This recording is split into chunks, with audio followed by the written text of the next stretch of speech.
He's more of a genius. He's close to it. He's close to it. No, And we were just looking at the game, wondering, we had some unanswered questions in the game, Peter Leko against Wang Yue, and who better to explain it than Peter Leko himself, who will join us at this very moment in the studio. Welcome, Peter. Hello, yes, Peter. Welcome. How are you? Well, fine. Tired, but it was a great game. Yeah. It was a very interesting game, actually. Let's go back to that one. Let's go back to it. A couple of key moments. Yeah, there were quite a lot. Yeah. Tell us the key moments. Certainly around. Well, actually, already at the beginning, H4, H6, B3 was a key moment. That's why my opponent. Okay. Yeah, because there had been already so many games for this solid position, but H4, H6, B3 is a novelty, and I think I'm not saying how much if I just tell Jan will probably understand it. Born 2008.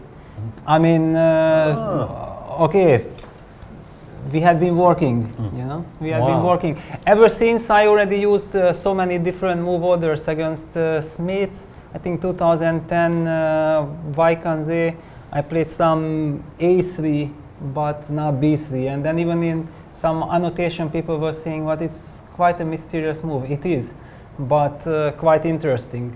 There are so many subtleties in the position, but okay, B3. Yes. Bonn 2008, by the way, Peter is referring, or I would assume he is, to the World Championship match between Kramnik and Anand, where Peter was working for none other than Vladimir Kramnik. Is that correct? I always mix up if you're working for Anand or Kramnik at the moment. No, I keep that was getting correct. confused. Yeah, actually, both of them are not only great colleagues of mine, but also very good friends. We have been also rivals for quite a lot of time, but yeah, there were also some occasions when I was helping them. So B3, my opponent spent a lot of time because it's very difficult to understand where to go. Once H4, H6 is included, Black cannot cancel short anymore because of Bishop takes H6. Just on immediately, yeah. So he has to find kind of a waiting move. Okay, Bishop F6 is the most natural, now Knight D4. And it's quite interesting. I have analyzed back then a lot of options, but A6 was clearly not one of them. Right. But in fact, it's a very interesting move, A6. Right. Because in this variation, I think it's very rare that Black gives the E6 bishop. Usually they take bishop takes D4. Right. But now that the pawn is on B3, giving up the E6 bishop is absolutely justified. That makes sense. Because the pawn on C3 is a target, and this is what actually happened. So from here on, we were kind of both on our own.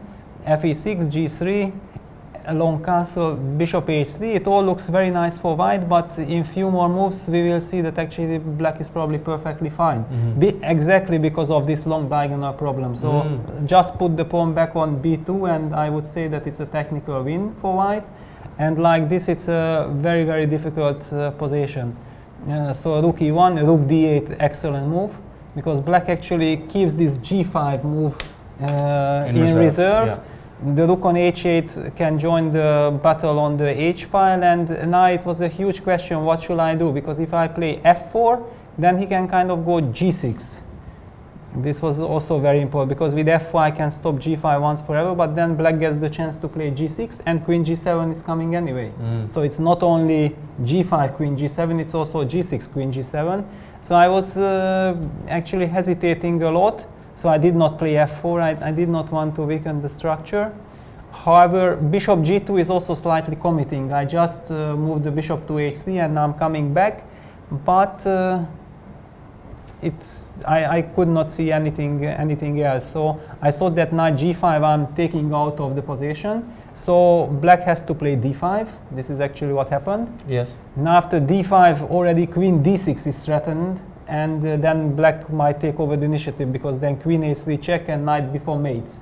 In fact, that's so nice. It can very quickly end up with a checkmate in this structure.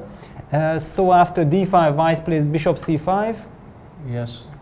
But this already requires extremely deep calculation, because now G5 is coming. We were discussing the move c4 here. Did you consider Yes, that well, I actually spent like 20 minutes because I had this emergency solution what I did in the game, and I was not sure if I'm better, but certainly I cannot be worse. Yes. And I assume that I'm better after these beautiful complications. But after c4, what I did not like that queen g7 is coming, and after cd5, bishop a1 is an incredible toss. Wow. Because if bishop, c takes d5, and now if black would play bishop c3, then queen e3, bishop takes e1, simply rook takes e1 is good for white. Yeah, that's what we saw. Black can't take. Yeah, exactly. But exactly for this reason, black includes bishop a1 here. Oh my goodness, yeah. I mean, queen b2 checkmate is threatened, and now I have only c4 or bishop a3. If c4, then bishop c3, it's already not so much fun, because when he takes on e1, then queen a1. c3 yeah, or queen it's, a1. it's I can then queen a1 check is coming, and black just eats everything. simply picks up everything. So this is not an alternative. So bishop a3. Yes. And after bishop a3, now there is knight d4. I just I could not find the move after knight d4, because after c4, bishop c3 is also coming. I mean, things were completely out of control. I was calculating a lot this position already when playing bishop g2 quite long ago, but and it's a team event. Yeah. I mean, you just you don't have engine. I have no clue what it says, but it certainly looks now knight b5 is a threat. Yes. You can just get you can get mated quite easily. Yeah. So okay, I just eliminated this option and pulled the emergency brake, which was spectacular enough. Yeah, h takes g5, h takes g5, queen e3. And now it's very interesting, because if black does not play queen g7, he doesn't have a move, because that's the logical follow-up. Now rook h2 is not possible because of bishop takes d5. The e8 rook is hanging, and kind of I have all the options to strengthen my position with king b1 or king b2 whatsoever. Even a4 might be useful, just so that when I'm coming back with the bishop to a3 later, my bishop is much more secure with the pawn on a4. Yeah. So basically queen g7 was clearly the move I was expecting, but before making queen g7, my opponent had 32 minutes, and when he played queen g7, he went down to 4 minutes. So clearly he was not happy with this bishop takes d5 position, but he also did not see anything else, and now bishop takes d5. Yeah, it's I mean, chess is incredible, yeah, that such moves are possible, and everything seems to work in style. ed5, there was also g4. It was a very funny move here, g4, actually, with the idea of bishop g5. But I even thought that, okay, king b2 is probably, but bishop takes c6 is also simply better for white. No, bishop takes c6. Oh, sorry.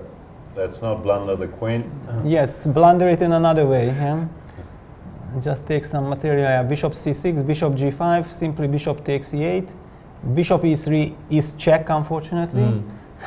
So I take back with the rook, or with the bishop, doesn't matter, takes, and then rook ed3, and I thought that this is huge, because my bishop is, if black would be able to exchange a pair of rooks, then he would hold. But with the two rooks, I think this is probably just lost, because I'm gonna go a4, king b2, bishop on e3, b4, king b3, c4, and just expand on the queen side, and sooner or later black will run out of moves. I have this fantastic structure. So probably after g4 there were also some other moves, but in some lines it was very important that the pawn is on g5, like in the game, so that I can take it. It was a key moment. So of course g4 was not played. Well, we were wondering here, after ed5, queen e8, rook e8, rook e8, bishop d8, rook d5. Let's just show this beautiful line, because while you look with computer, probably knight d8 is not a move, but it's just beautiful why it loses.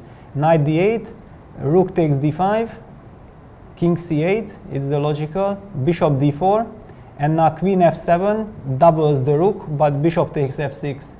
And it doesn't matter how black takes or which rook, it's the same, rook takes d8 and nice. over, yeah. So kind of black is completely stuck with all this tactics. So bishop d8 had to be played, rook takes d5, king c8. Here the question we had was b6. Then you just take on d8 and put the bishop on No, actually d4 I thought that e3? I first play bishop d4, but okay, probably it doesn't really matter. Yeah, and I thought this I gonna win. Yeah, this I gonna win. Yeah, just takes, and this is just completely winning. no, not completely, but unpleasant, because I will force the black pawn to go to g4, and then I will on f4 and combine pressure. I mean, okay, it's just very ugly to play like this with black. Actually, my concern was king c8, what happened in the game. Bishop e7, of course it's very pleasing to play this move. When I played bishop g2 and I have seen this motive bishop e7, I calculated till here and I saw this line, but I even was not sure if I'm dreaming or is it true that everything works out. But then, okay, during the game I double, triple checked and yeah, it seems to work. So, but here I was expecting b6. Actually, I was expecting b6 with the beautiful point that bishop takes d8, queen f7 is now it's a fork. But I'm taking first bishop takes g5. That's what I meant, that it would be nice to get the black pawn to g4 because I would not be able to take this. Because I want to get now the rook bishop versus queen without this g pawn. Without the g pawn. Yeah, however, here king b7 was annoying me.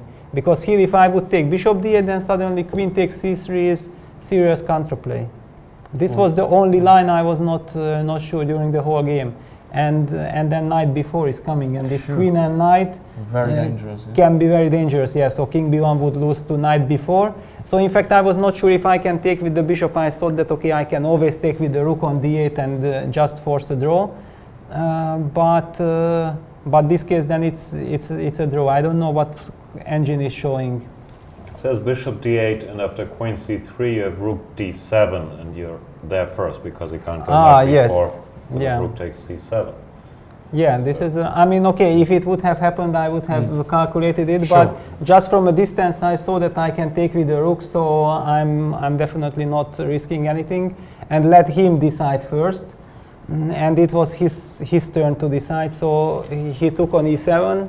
It was basically logical. It was logical, but not only that I have two pawns, but the king is still cut. And I was very pleased with this very precise maneuver, because at that point, suddenly I understood that, yeah, I have really great winning chances. But at the same time already, Csaba Balog had a clearly lost position against Ding Liren. So the responsibility was very high not to blow it. Yes. And so I wanted to very precise in the beginning, so that I find the right plan, and I think I managed. So king d2, the king has to be activated, bishop f6, and now this king e3 was very important, because I cannot enter through e4 square, but I'm heading toward h5 and to g6, because once the king gets to g6, then white takes control and black is paralyzed, because suddenly the g5 pawn is still on. So that's why I did not want to exchange prematurely with f4, gf, gf, because then black might be able to set up a blockade on the f5 square, which is a completely different story. Yeah. So king e3, now knight is basically, I think it was practically force. And following the plan. And my king got to g6. And now it's the right time to start pushing the f pawn.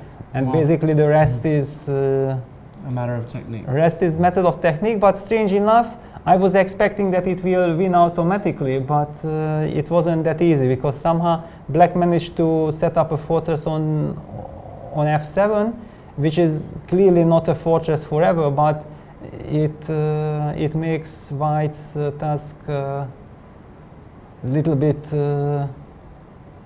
difficult. Yeah, king g8 also, I mean, it's this is the kind of the Zugzwang position, that after king g8 I cannot go rook h7 because of knight e5 check. So that's why I kind of started wasting some time just to pass the move. Yeah, because here rook h7 would be met by knight e5. So yeah, that's even a way to lose it. Yeah, yeah, so I'm losing the tempo because black is in Zugzwang. So once he moves with the king, yeah, rook h7. Now if king f8, then already rook g7. Actually, finally we reach this few moves later, and then the king enters from e6. So he switched defense. I was a little bit surprised because I thought that he has no other defense, but when he did it with quite some confidence, then I decided to let's bring back the same position as before. So now rook h4 and now rook h1. Yeah, because now if black goes king d7 as before after rook h4, then there is a huge difference that with the rook on h1 I can play rook e1. With the rook on h4, rook e4 was impossible because of knight d6 check. Yeah. Anyway, it's a general rule that against the knight you should place your rooks or the bishops as far as possible, because then the knights cannot target it, and then the king comes through. So this is it. Then we get back to this knight f7 and rook g7, and now I'm settling with king e6. C4. It was a little bit difficult decision to push c4 because you don't really want to change there something, but there was no other way, and now the c pawn joins the battle and c5 is a threat. So black has no other move than to play knight b7, which clearly is not in time, because now it's the right time to enter again king g6. Yeah, there was still one fantastic moment. Yeah, let's just play through the game because now it's basically over. Yeah, here, because if I go f8 queen, bishop takes f8, rook takes f8, king c6. Suddenly the knight comes to d6 and starts bothering my c4 pawn. It was kind of annoying. I did not want to give this chance, so I played first rook a8. Now if black would go knight c5, then I'm pushing f8, and the knight on c5 is misplaced for the counterplay. It's a nice blockading piece, but not for counterplay. So now after rook a8, yeah, knight d8, it's a beautiful move, yeah, because if I take rook a6, then suddenly king e7 is possible, and my f7 pawn is lost. Suddenly, there are always, but okay, now I'm moving my king to g8, just to be there, knight e6, this, and now comes the, yeah, now okay, I queened, takes, king c6, king e7, and king b6, a beautiful move, because it's very natural from the white side to play here king d8, to come from behind, but king d8, king b7 traps the rook. And it's a draw. Rook c8, knight e6 check, and it's perpetual. Wow. I mean, because, okay, you keep on playing with this time control, you think that already game is over, you play king d8, and all the work is... in fairness, king e7 looks quite good for you here still. Ah, okay, yeah, but still I did not want to... Yeah, but even, yeah. I think our captain would hand also my teammates and myself, a doctor would have been needed. Yeah, and okay, after king f6 I just, yeah, that's it. So. Good job. How's the match looking? Well, it looks like 2-2. Almashi has to... Let's briefly have a look. Almashi is... Shababalog lost a while back. Rapport drew, and Almashi should draw. Should, yeah. It's a dead draw, yeah, basically. So totally actually, that's the reason why I accepted the invitation. Not that I would have not come anyway, but usually the problem is after you play a lot of long game, you should be there for your team. Sure. Yeah.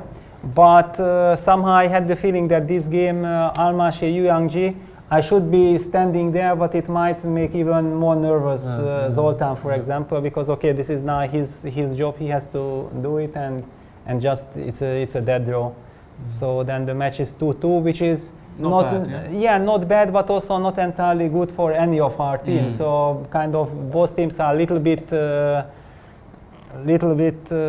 disappointed, I think. But somehow I never understand these pairings in the Olympiad.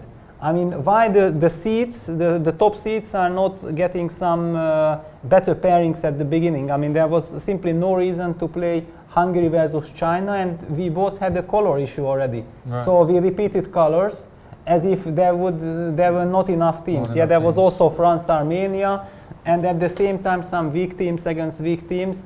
Normally we're happy on this show because we were getting a bit bored with the first and second round, but today we're getting some top matches. But I hear your point, of course. In the Swiss system, the favorites normally are supposed to meet later. However, they would meet eventually, right? Yes, definitely. But what is not exactly fair is that if two teams who had 4 points playing against each other, two weaker teams, one of them wins and then gets to play. I mean, maybe for example, let's say Russia or whoever who played today, for example, Macedonia, gets the chance to play against another weaker opponent with the moment with 6 points. Yeah, this is the only, of course, the good teams. If you really want to be successful in the Olympiad, you have to play against all the teams. But this is somehow psychologically a bit of a, but I also know sometimes it's good for you, sometimes it's good for your opponent. It's kind of a mix. I simply don't believe that one should give a chance for the fate to do these things. We had a tweet very quickly, Peter, saying that there was an amazing resource in your game as well on move 21. Wow. If bishop takes d5, bishop takes c3 seems to hold. And bishop takes c6, rook d8. Well, I would have fallen from my chair, right? Definitely. I mean, that's if he plays rook d8, it's just... yeah, but okay, this is just from a different planet. I don't know. Well, no, I think just move your bishop somewhere. So if you move it, let's bishop say a1. Well, no, then you can take already bishop d2 and mate. This is how it goes. And now already queen sec.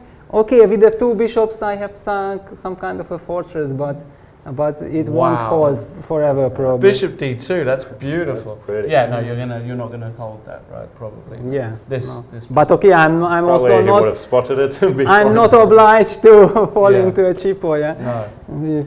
If already I had calculated so many things. Wow. But yeah, chess is an incredible game. I mean, it just still is incredible. Full of so many nuances, and once you look from outside, it might everything looks so simple. But in fact, once you are involved and you calculate the lines and you understand why you reject moves and why you make a certain decision, this is what an outsider will never really understand. And even I'm afraid to comment the top games many times, because as a top player, if you are not playing the game, you are still a little bit handicapped.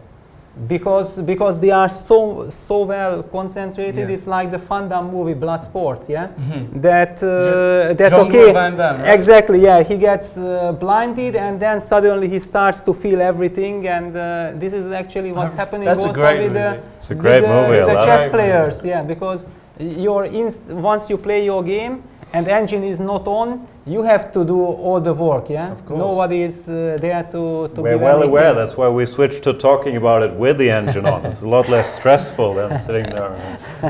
It's stressful. 3 minutes left, what's going on here? Yeah, so it's been a long day. Okay, well, thank you very much. That was a very interesting game. Lots of different ideas, but you won in the end. It's a good result for you. Good luck tomorrow. Yeah, thanks a lot. And hopefully we'll see you in the studio again. I would also like just to mention that as a player, I think we are quite happy with the organization and everything, because it's in the Olympiad, it's always difficult, but it's a pleasure to be here in Tromsø, and I think the organizers are doing everything what they can to make everybody stay as good as possible. So thanks for that. All right, you heard it here, people. They haven't fixed this daylight issue though. Like at night they could make it a little darker. That's my main A little bit, yeah. Okay. So, and also good luck you guys. Thank you, we need it. And enjoy the Olympiad. We're going to try and enjoy it. Okay. Thanks, Peter. Thanks a lot, Peter Leko. Leko. Thank you, Peter Leko there. All right.